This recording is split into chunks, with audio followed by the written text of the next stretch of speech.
Harvard Divinity School. Buddhist Ministry Initiative 10th Anniversary Celebration. Charles Hallisey and Monica Sanford in conversation. October 27th, 2022. All right. Good evening, everyone. Thanks for that vital response right there. So I think we're at a critical mass where we can get started. I'm really happy to be with everyone here in person, online. I see we have a growing number of folks joining us on Zoom. So thank you all very much for being here with us. My name is Jonathan McCransky. I'm the new Multi-Religious Ministry Initiatives Coordinator with the Office of Campus Ministry here at the Divinity School, in which capacity I coordinate the Buddhist Ministry Initiative, which is a fulfilling and happy job, to be sure. And as an HDS staff member, an alum of the MTS program in Buddhist Studies, and as a beneficiary of the Buddhist Ministry Initiative when I was here as a student a few years ago. It's my great honor to be with all of you tonight to introduce our co-hosts for the evening. And so without further ado, here they are. We have Reverend Dr. Monica Sanford and Dr. Charles Hallisey. Reverend Dr. Monica Sanford joined Harvard Divinity School as Assistant Dean for Multi-Religious Ministry in September 2021. Dr. Sanford comes to HDS from the Rochester Institute of Technology, where she became one of only 2 Buddhists in North America to lead a multi-religious life department at a college or university. Dr. Sanford is one of the first fully trained Buddhist practical theologians in the United States, having earned her PhD in practical theology from Claremont School of Theology. She also holds an undergraduate degree in design from the University of Nebraska-Lincoln and a Master of Divinity degree from the University of the West.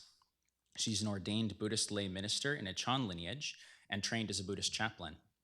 Her recent book, Kalyana Mitra, A Buddhist Model for Spiritual Care, is the first textbook for Buddhist chaplains. And we also are honored to have with us Dr. Charles Hallisey, who's one of our core Buddhist Ministry Initiative faculty members and who joined the Faculty of Divinity in 2007 after teaching at the University of Wisconsin as Associate Professor in the Department of Languages and Cultures of Asia and the Religious Studies program since 2001. Earlier, he taught in the Department of Theology at Loyola University in Chicago and at Harvard University as well previously, where he was John L. Loeb Associate Professor of the Humanities in the Committee of the Study of Religion and the Department of Sanskrit and Indian Studies from 1996 to 2001. His research centers on Theravada Buddhism in Sri Lanka and Southeast Asia, Pali language and literature, Buddhist ethics, and literature in Buddhist culture. His most recent book is Therigatha, Poems of the First Buddhist Women, and he's currently working on a book project entitled Flowers on the Tree of Poetry, The Moral Economy of Literature in Buddhist Sri Lanka. Thank you very much to all of you for being here, and the floor is yours.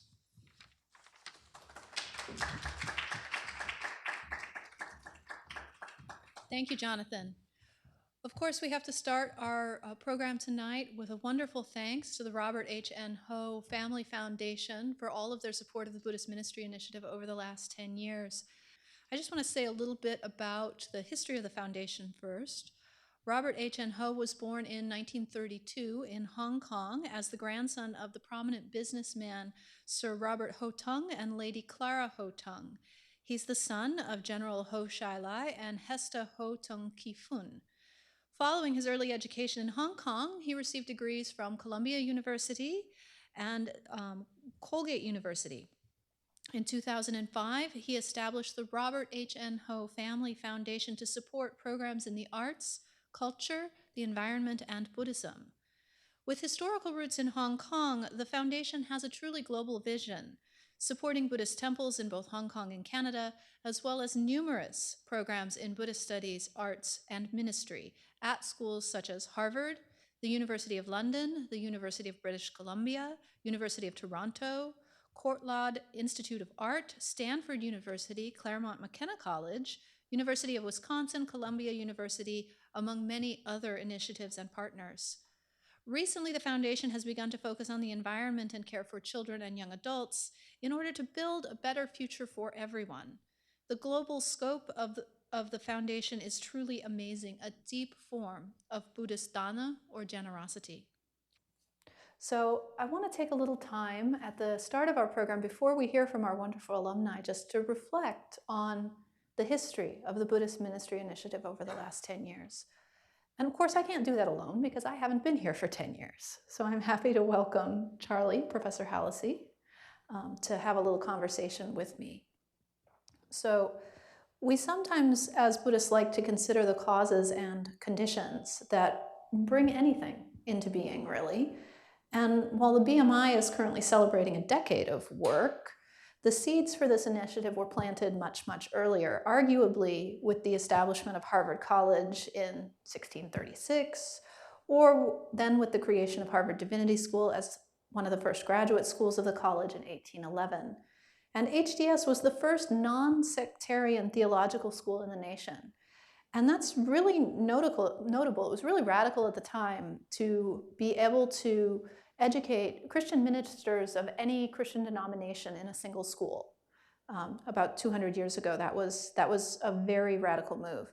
But that trend towards inclusiveness has just continued to broaden, especially with the founding of the Center for the Study of World Religions, which was in the 1950s, that started bringing scholars of Buddhism and Buddhists themselves to campus. And I want to jump forward from there. There's some really interesting and important history that we've uncovered in between, but I want to jump forward closer to our own time and ask you about the establishment of the Hershey Chair in Buddhist studies, and in particular about the arrival of the person who holds that chair, Janet Gyatso. What was significant about that? I have a lot to say about that. Some things that were very significant for me personally, but I won't go into that. Let me also just say that Dean Sanford and Monica's reference to a very long history going back to the establishment of Harvard College for the preparation of a learned ministry, that now I can imagine that Dean Hempton, when he has so much time on his hands, that we'll have a book coming from him on reimagining Puritan history, in which we see that it's all meant to lead up to the establishment of the Buddhist Ministry Initiative. So just say that the Buddhist Ministry Initiative kind of impulse, the crystallization of it really is due to the generosity of the Ho Family Foundation. But it's equally true that without the imagination and the generosity of Barry Hershey in establishing the chair of the Hershey Chair of Buddhist Studies here at Harvard Divinity School, that there would be no Buddhist Ministry Initiative without that.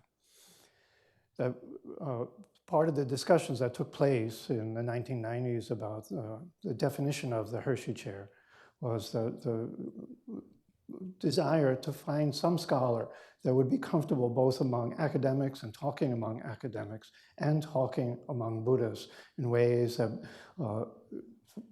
say a comfort and not an opposition between scholars within the Buddhist world, people practicing within the Buddhist world, and then academics who are learning about Buddhism, to kind of bring those two together.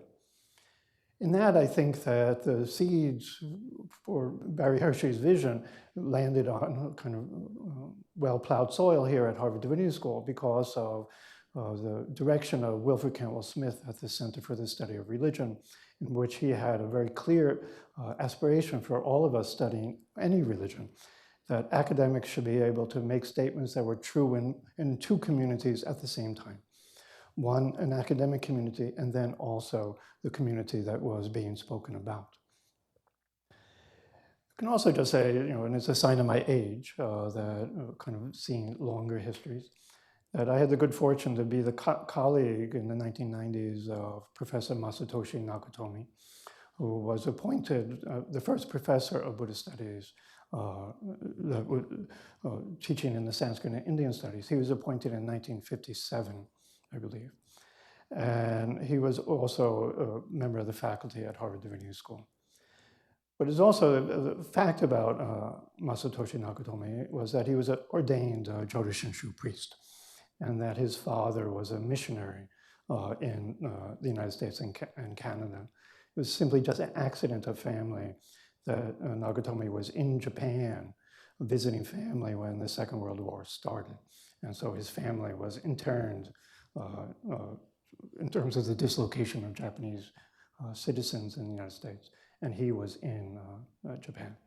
He taught a number of really leading lights of academics in North American Buddhist studies. Robert Thurman, Jeffrey Hopkins, Alfred Bloom, Paula Arai, Duncan Ryokan Williams, all of whom had this style of being able to speak in two communities at the same time. One other thing I just want to add, because I was an MDiv student at Harvard in the 1970s, that I think one of the things that was happening is that Harvard had a long openness to kind of trying to address the needs of students that didn't find welcome homes elsewhere. So when I was a student, the largest demographic cohort of students at Harvard Divinity School were Roman Catholic women. And so that people looking to do ministry in a community that didn't have the resources to help them to do that. But with the appointment of Janet Gyatso, I would say, she served as a catalyst to take these things that were suspended separately within the life of Harvard Divinity School and to kind of bring them together, and like any catalyst, to have something kind of filter out things to assemble together to create a completely new kind of possibility of things that were there. In some ways, just by her own imagination and vision of what she saw as possibilities of things that were happening here, and then the imagination of another future. Thank you, Charlie. As you mentioned, Buddhism, as we know, has been an area of serious study in the Western Academy for many decades, and Harvard has been home to some of the leading lights, both in the terms of the academic study of Buddhism and the people who could speak to Buddhist communities themselves. All of these areas, text translation, Buddhist philosophy, psychology, cosmology, history, literature, art, archaeology, they've really been the study of very deep scholarship. So what is unique about the study of Buddhism at Harvard Divinity School? I mean, you talked a little bit about speaking to the two communities. So what's unique about the study of Buddhism at HDS that we don't find in other institutions and other Buddhist studies departments? So let me just give, me being me, I'll give a caveat about talking about uniqueness. So when I came as a student here to Harvard Divinity School in 1975, one of my undergraduate teachers, who was a graduate of Harvard, got his PhD here, advised by Professor Nagatomi, but it was from Texas. And he gave me the good advice. He said, what people at Harvard don't understand is just how parochial they are. And that they cannot imagine that there's 100 students at the University of Texas who would be valedictorian at Harvard. And so the idea that, Harvard is unique, we do have a specialness, but part of what I think the real vision of the Buddhist Ministry Initiative has been is to kind of reach out and recognize there's lots of other places that are doing things that we really need to kind of depend on, encourage, help them to do what only they can do. That being said, let me say that discerning the uniqueness, the specialness of the study of Buddhist studies at Harvard Divinity School, I think requires seeing the distinctiveness of Buddhist studies at Harvard more generally. And it's a very unusual configuration that is here now. Some people have heard me say this before, that just as in astronomy, sometimes you have what are called twin stars, two stars that are held together by some kind of gravity. In a certain way, that Buddhist studies generally at Harvard is a constellation of three very powerful configurations of constellations for the study of Buddhism. One is in the Divinity School that I'll come back to, but also a real center of energy is the Committee on the Study of Religion, locating the study of Buddhism within the traditions of the academic study of religion.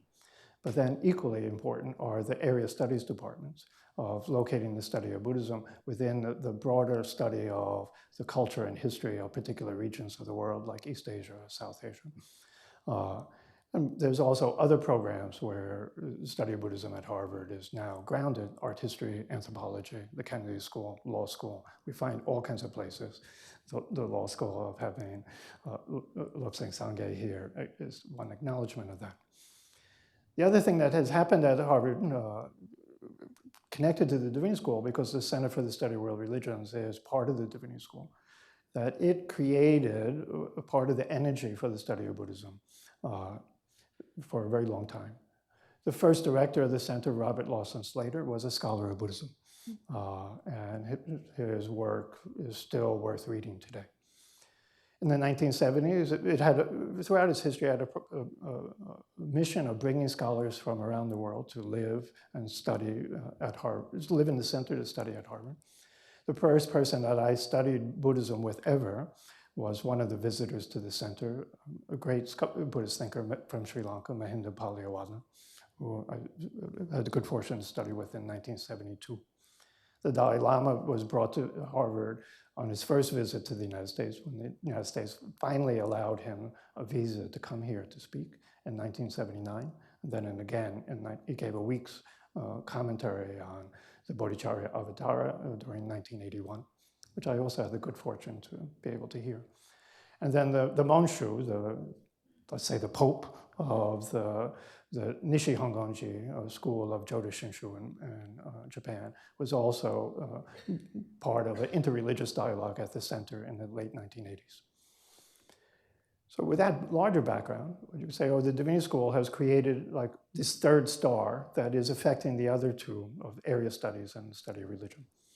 On the one hand, it's providing a context for the education of a learned Buddhist ministry for American Buddhism, what I would say, with an incredible international awareness that many of the other places that are doing this don't have the same international awareness that the Divinity School, because of the Buddhist Ministry Initiative, has been able to kind of aspire to. It's been an effort to make Harvard less parochial by just saying there's other places that know things that we want to learn from.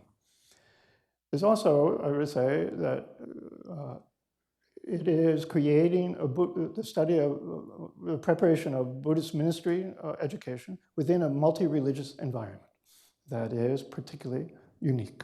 At one of my visits to a Buddhist university in Kyoto, I met with the dean of the equivalent of the Buddhist Ministry Initiative at this Buddhist university. Told him about what we were doing here in a multi-religious environment.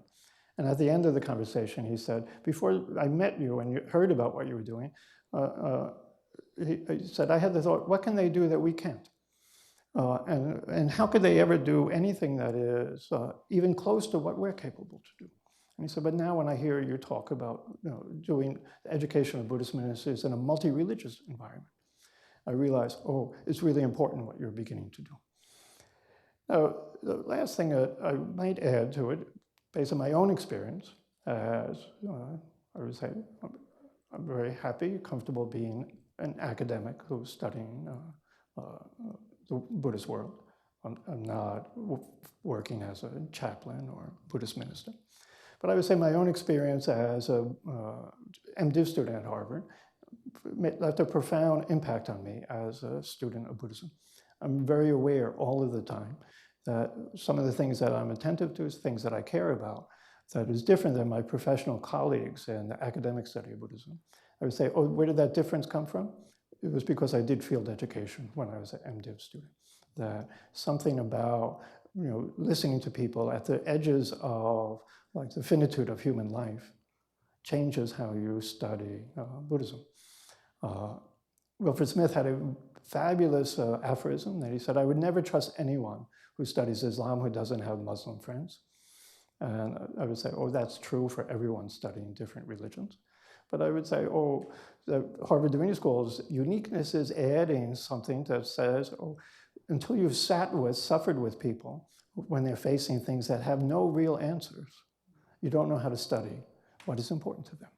And so in that, I think what we're doing is pulling out of the area studies and the academic study religion programs of how to study Buddhism, another dimension that they're not able to have access to themselves. So that's what I mean by the constellation of the gravitational pull between three different stars. I just love that metaphor of the being someone who's always loved astronomy. I love that metaphor of the three-star system, which, if anybody's interested to know, the closest star system to Earth is a triple star system of three stars. So I just want to emphasize, that point for a moment of educating a learned Buddhist ministry, because prior to the last couple of decades, Buddhists and other religious minorities in America have not had that kind of opportunity to receive a graduate level what we call theological education, as much as we can argue over whether that word applies or not, theological. But it hasn't been an option until very recently. And certainly not in a university like Harvard with the two other stars and the multi-religious background, that deep engagement in both religious learning and ministerial skill building for sitting with people, for example, at the end of life or through other crises that they're facing. Those kind of programs, until recently, were available for Christian and Jewish leaders, but not for other kinds of religious leaders. And that started to change with the establishment of a small number of first Buddhist colleges in North America, and then Buddhist students enrolling in institutions like Harvard Divinity School. And although the HDS curriculum was not designed for them in mind, the school was welcoming and invested in seeking ways to help Buddhists and other students succeed. And this led to a major curriculum redesign in 2005 when HDS took a hard look at the Master of Divinity degree and fundamentally redesigned the program to just be much more flexible. And I'm wondering, what do you think, having been here through some of that, what do you think has been the result of that redesign? What are Buddhist students able to do as a result? What do they tell you about it in their classes?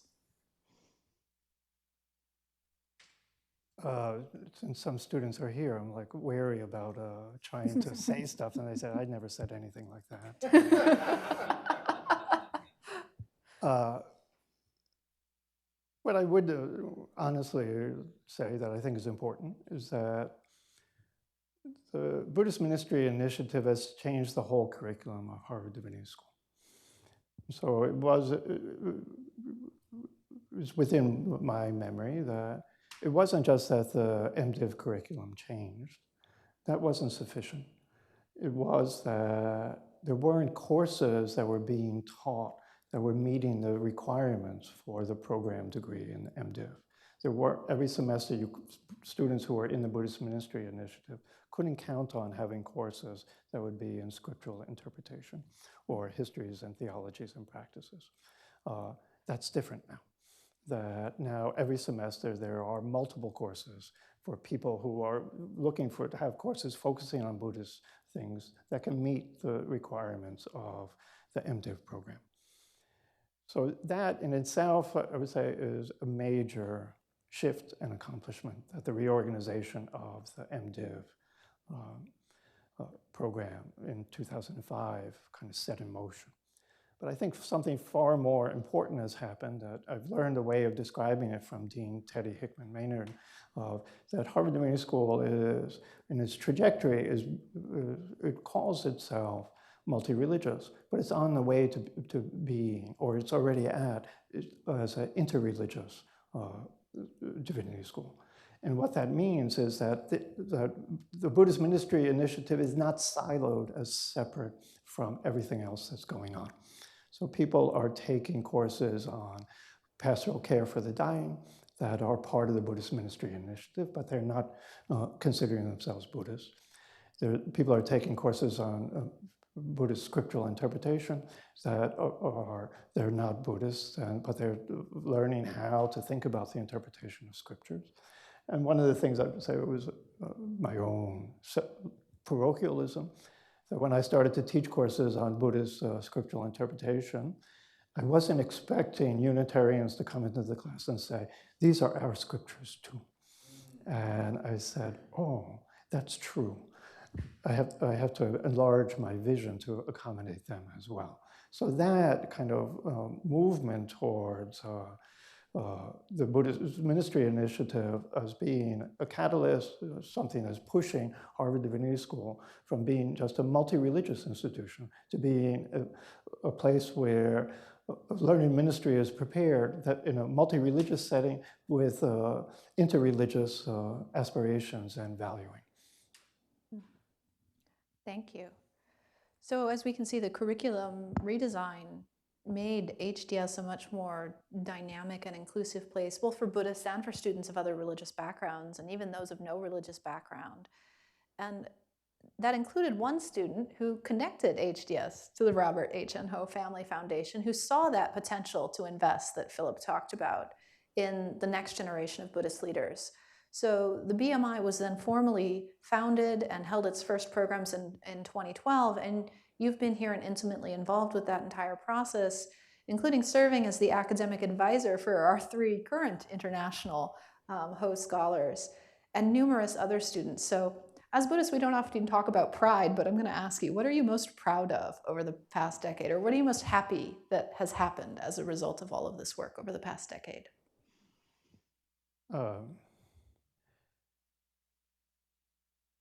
There's a number of things that I'm most proud of in the sense of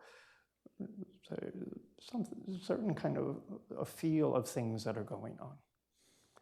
One of the things I think the Ho Family Foundation's own values were kind of translated to us here at Harvard Divinity School.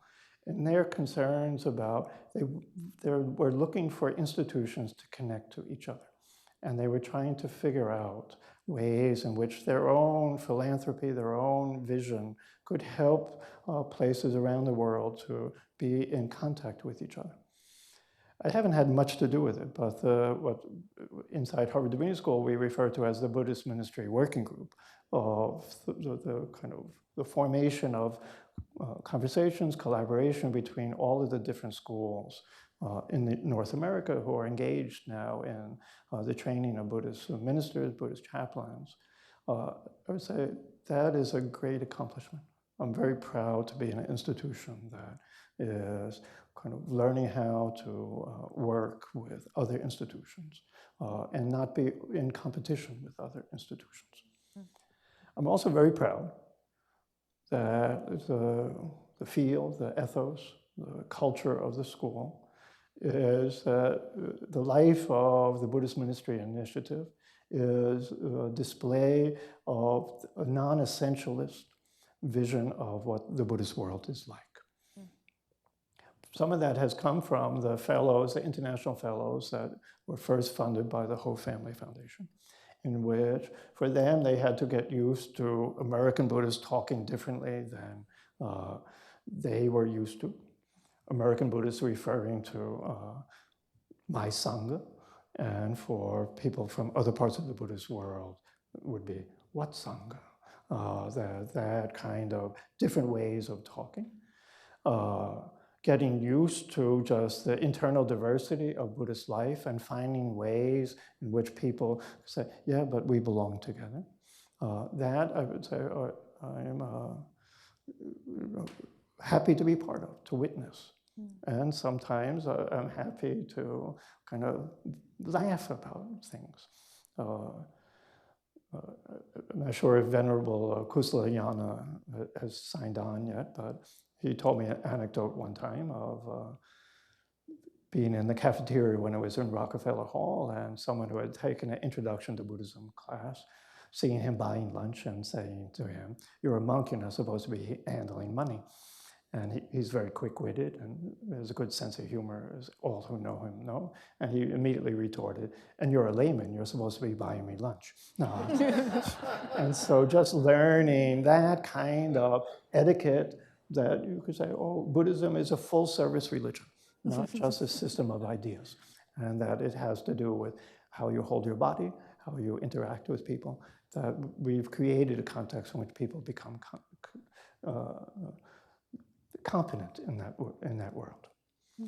One other thing, just for me personally, I'm very, very proud of, is that Harvard Divinity School now has one of probably the best Pali program outside of Asia. I was in the University of California, Berkeley, a couple of weeks ago, in which their Buddhist Studies program, they spoke to me about how the study of Pali in Europe and in the UK and North America has been decimated in the last 10 years. People, when they retire, when they pass away unexpectedly, not being replaced.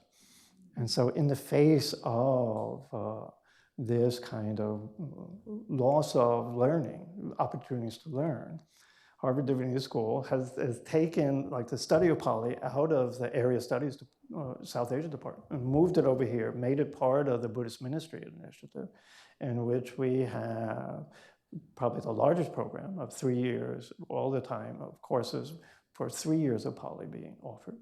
And I would say that my advanced Pali classes are intellectually very exciting for me. And they're a lot of people just are there reading difficult texts with a lot of energy and creativity. And I would say, oh, it is something I feel a great deal of gratitude to say, oh, the universe is kind to giving me a chance to be in a world where people are both skilled in reading Pali and are happy sharing reading things together. And that, you could say, is a hidden aspect of this is what a learned ministry looks like.